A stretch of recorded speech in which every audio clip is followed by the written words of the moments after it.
So ভাই লোক, finally ধুরন্ধর 2 এর ট্রেলার রিলিজ হয়ে গেছে। আর ধুরন্ধর 2 দ্য রিভেঞ্জ এর ট্রেলারটা দেখার পর আমি একটা জিনিস দেখে সত্যি অবাক হয়ে গেছি। এন্ড সেই জিনিসটা ভালো নাকি খুব বড় একটা ভুল করে দিল আদিত্য ধর, সেটা নিয়ে ডেফিনেটলি ভিডিও শেষে কথা বলবো।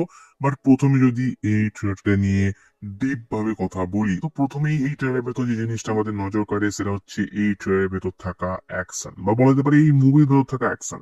মানে এই ট্রেলারটা থেকে বোঝা যাচ্ছে পার্ট ওয়ান এর ভেতর আমরা যে অ্যাকশন দেখেছিলাম সেটা শুধুমাত্র জাস্ট একটা ছোট্ট টিজার ছিল। আসল পিকচার তো এই ধুরন্ধর 2 এর ভেতর দেখতে পাবো, মানে আসল অ্যাকশন হতে চলেছে এই পার্ট 2 এর ভেতর। আর যেখানে আদিত্য ধার এর অ্যাকশনের যে লেভেল গুলো দেখে সেগুলো দেখে বোঝা যাচ্ছে উনি কতটা গ্র্যান্ড লেভেলে, কতটা বড় লেভেলে এই মুভির অ্যাকশনটা শুট করেছেন। আর তার পাশাপাশি আমরা এই ট্রেলারটা দেখে এটাও বুঝতে পারছি এই ধুরন্ধর পার্ট 2 এর ভেতর আমরা একটা মেজরিটি পার্ট, একটা মেজরিটি রান টাইম পাবো শুধুমাত্র এই ধুরন্ধর 2 এর অ্যাকশনটা এনজয় করার জন্য। কারণ এই মুভির ভেতর আমরা প্রথম যে অ্যাকশনটা দেখতে পাবো সেটা ডেফিনেটলি রণবীর সিং এর পাস্টের সাথে জড়িত। মানে যখন সে জসকিরত সিং রঙ্গি ছিল। এন্ড তোমরা নিশ্চয়ই দেখেছো ইন্টারনেটে রণবীর সিং এর ওই লুকটাও ভাইরাল হয়েছে, যেখানে রণবীর সিং এর ওই পাগড়িওয়ালা লুকটা আছে। তো ওই লুকটা তুমি নিশ্চয়ই দেখেছো। তো এই ট্রেলারের ভেতর সেই লুকটা ছিল না, বাট ডেফিনেটলি মুভির ভেতর থাকবে। তো রণবীর সিং এর যে পাস্টে যেসব ঘটনাগুলো ঘটেছে and তার ভেতর যে খতরনাক অ্যাকশন ঘটেছে সেটা আমরা ডেফিনেটলি মুভিতে দেখতে পাবো। এন্ড প্রেজেন্ট টাইমে দাঁড়িয়ে হামজা আলী মাজারি যে লাইরির ভেতর অ্যাকশনটা করছে, মানে যে গ্যাং ওয়ারটা হচ্ছে সেইটা আমরা দেখতে পাবো। আর সেখানেও রণবীর সিং অ্যাকশন আপনারা থাকবে।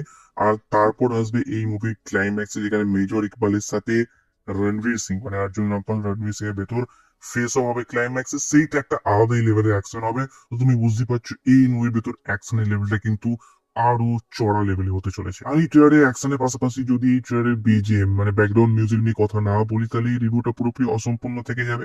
যেখানে ধুরন্ধর পার্ট ওয়ান এর মিউজিক ছিল আলাদাই লেভেলের, ফায়ার লেভেলের। আশা করি যে ধুরন্ধর 2 এর ভেতরও কিছু ফায়ার লেভেলের মিউজিক থাকবে। ওকে, এন্ড এই ট্রেলারের ভেতর যে ব্যাকগ্রাউন্ড মিউজিকটা ছিল সেটাও আমার বেশ ভালো লেগেছে। বাট এর আগে পার্ট ওয়ানে ওই যে গানটা ছিল না দে দিল পরদেসি নু, ওটার একটা আলাদাই ভাইব ছিল, ওর একটা আলাদাই মজা ছিল।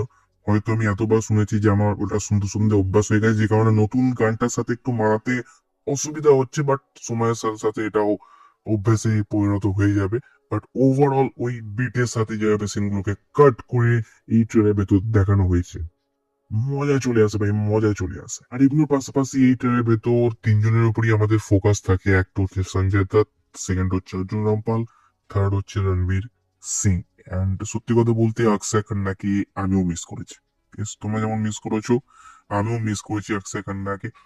এন্ড কি আর করা যাবে, এগিয়ে যেতে হবে আমাদের। সঞ্জয় দত্তের যে পোর্শনটা ছিল ওটা ঠিকঠাকই ছিল, বাট আসল মজা আসছে অর্জুন রামপালকে দেখতে পাই।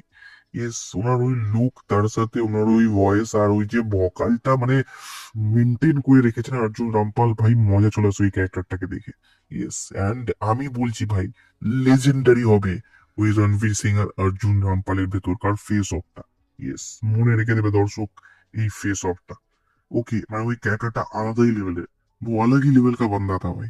यस, এন্ড অর্জুন রামপালের কামব্যাক লোডিং। আর যাকে এই ট্রেলারে তো সব থেকে কম দেখানো হয়েছে মানে আর মাধবন, উনি কিন্তু হচ্ছেন অ্যাকচুয়াল মাস্টার মাইন্ড এই পুরো গেম প্ল্যানটার।